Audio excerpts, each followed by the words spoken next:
जोङो बिटिसिनि जौगाखांनायनि रैखाथिनि आरो बिटिसि समाजनि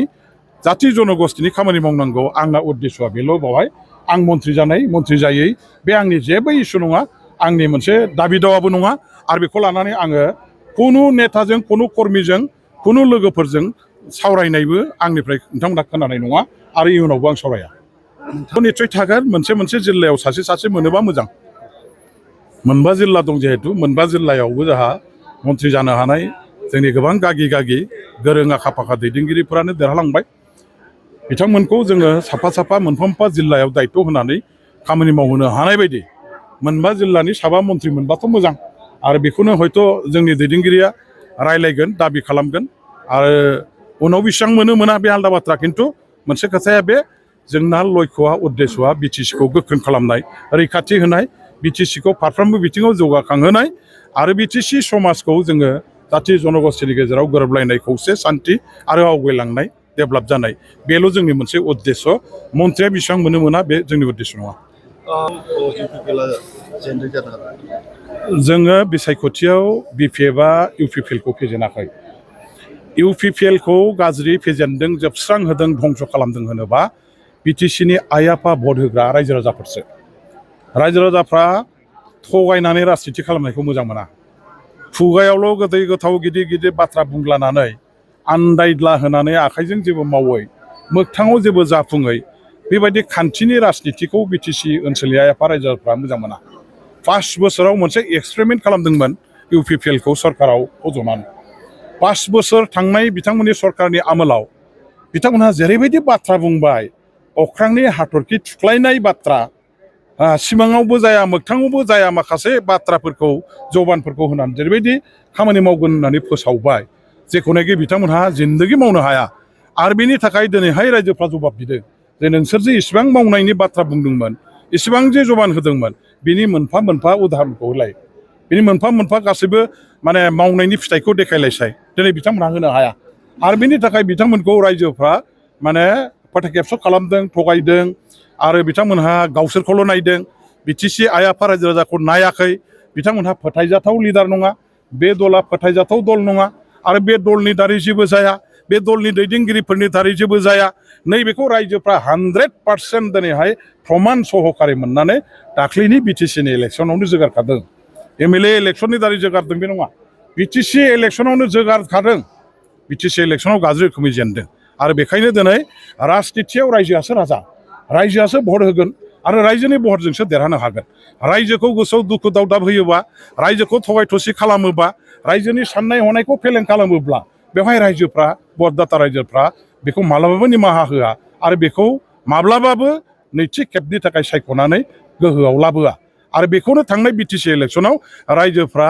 गोख्रों रोखोमै फिन साजा होनायनि मोनसे हाबाफारि हिसाबै बिथांमोननि हेंथायै भटखौ होनानै बिपिएफ हान्जाखौ 28टा देरहाहोदों सरकाराव लाबोदों आरो बिटिसिनि सरकाराव लाबोनायनि उनाव जा एमएलए इलेक्सन जाबाय आरो बेवहाय जा एसे दंबावो बेखौबो गोदि गोला साफा खालामजोबसै होननानै एकदम बैसाग दाननि बारहुंखा अखा सारअन्थाइजों दिनैहाय एकदम माने मोनसे सुस्रांलांजोबनाय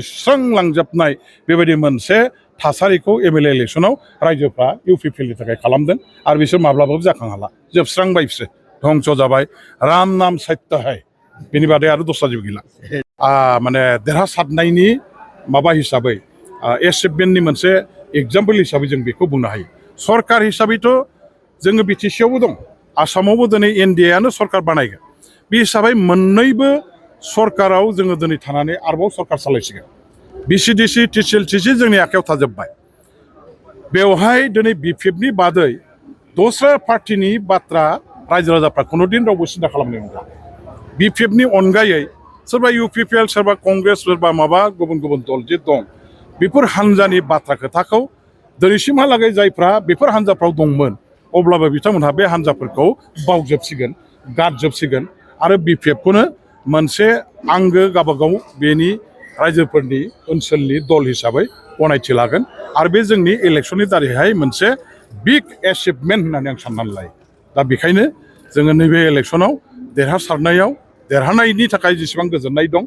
बिर'धि दलखौ जोङो दिनैहाय साफा हाद्रि खालामजोबनो हानायाव जोंहा गोजोननाय दं एलेखानि आइ आफा रायजो राजाफोरखौ बिपिएफनि सिङाव लाबोनो हाजोबनायनि जे मोनसे राजखान्थियारि थासारि फैबाय आरो बे थासारिखौ जों फैबाय थानाय दिनावहाय बिपिएफनि जोंनि सक्ति बृद्धिनि थाखाय जों आरोबाव खामानि मावलांसिगोन। मन्त्रि सभायाव नोंथाङाबो मन्त्रि सभायाव बिपिएफनिफ्राय सासे मन्त्रि मोनगोन मन्त्रि मोना बेखौ बेसेबां मोनो मोनाखौ आं दा बेवहाय आंनि खुगाजों बुंजानाय बाथ्रा नङा। गोजौआव रायलायनाया जागासिनो दङ आरो जे साबसे मोनो जायखिजाया जोङो बिपिएफ हान्जानिफ्राय जे दाबिदों गासैखौबो मोनजोबाबाबो खिन्थु बिपिएफ हान्जानिफ्राय मन्त्रि सभायाव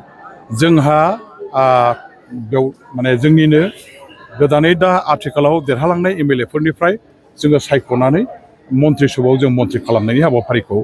जयै सावरायलायनानै लागोन। खिन्थु मोनसे खोथाया रोखा जे आंनिफ्राय आं खुनुदिन बिदि आंखौ मन्त्रि खालामनांगौ आं मन्त्रि जागोन बे दाबि दावाया आंनिफ्राय खुनुदिन थानाय नङा। आं बिपिएफनि सासे साधारन कर्मि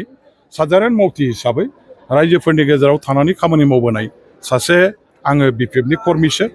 आरो आंनि थाखाय खुनु खामानिया गिदिरबो नङा खुनु खामानिया फिसाबो नङा। गासैबो खामानियानो समान गासैबो खामानिनि गोहो बोलो गासैबो खामानिनि मर्यादा बेसेन एबा मुल्यआ एखे। जायखि जेरावखि थाया जोङो गावबागावनि बिबानखौ रुजुननानै दलनि थाखाय खामानि मावनांगौ ओनसोलनि आइ आफा रायजो राजा समाजनि बिटिसिनि थाखाय जों खामानि मावनांगौ आरो थांनाय 10 बोसोराव आं बेखौनो मावबोबाय थादों इयुनावबो आं मावबोबाय थागोन। आं जेखि बिबानाव थाया जेखि दायित्वआव थाया बेनो आंनि थाखाय उपयुक्त रायजो राजाफोरखौ सिबिनायनि मोनसे प्लेटफर्म हिसाबै लानानै आं खामानि मावलांगोन। बेवहाय आंखौ मन्त्रि खालामनांगौ मन्त्रि खालामनाङा बे बाथ्राया आंनि इस्यु नङा। आंना इस्युआ